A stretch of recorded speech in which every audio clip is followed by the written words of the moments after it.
Bakit ka nag-antay ng 2 years bago mo sabihin ito? Parang, if you are, let's say na you want to speak for the country, bakit ka nag-antay ng 2 years at hindi as early as possible so that the people would have been apprised na yung president pala natin ay gumagamit ng cocaine?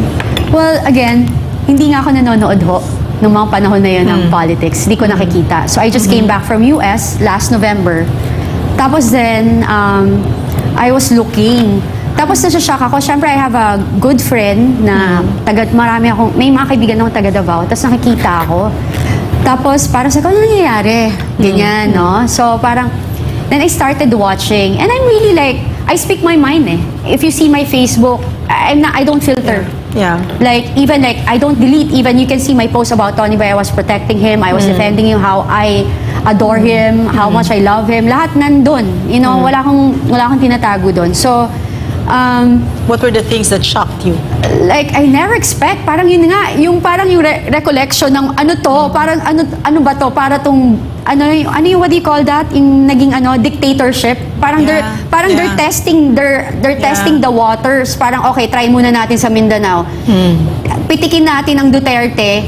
Kasi takot ang tao sa Duterte. They thought they're powerful and matapang, right? So sinusubukan nila dun eh. When you try to think, this is me, I'm a very analytical woman. So when you try to think about it, they're testing the waters. If we can do it there and nobody will fight us, we can do it everywhere. Yes. You know, that's how I see it.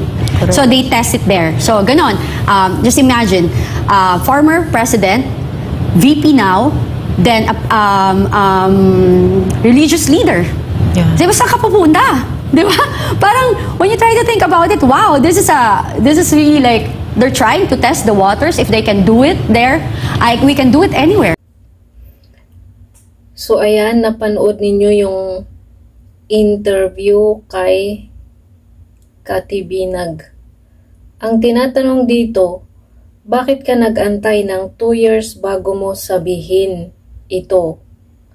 If you want to speak for the country, di ba? Tapos, ang sabi ni Miss Cathy dito,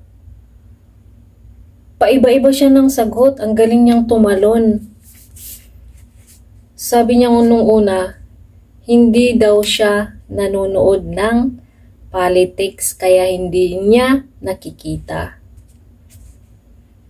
Tapos, she say, I speak my mind eh. Ganon. Sabi niya ganon. At arte. Pati yung ex niya, binanggit niya rin. Jesus, Ginoo, hindi naman namin tinatanong yung ex mo. Ang paki namin doon. Tapos yung next na sinabi niya parang dictatorship daw. And then, they're testing the water. Tapos pitikin ang Duterte daw. And then sabi niya, analytical woman daw siya. And then the last one was, just imagine daw. Former president, CVP, tapos religious leader. Ang tanong, nasaan ang sagot dun sa tanong? Pambira naman itong si Cathy Binag. Ang tinatanong, bakit ka nag-antay ng 2 years bago mo sabihin? Ang dami-dami mong sinabi, wala namang sagot doon.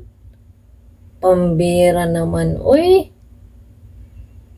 Kung ako sa'yo, Cathy Binag, straight to the point na, wag ka nang magpaligoy-ligoy.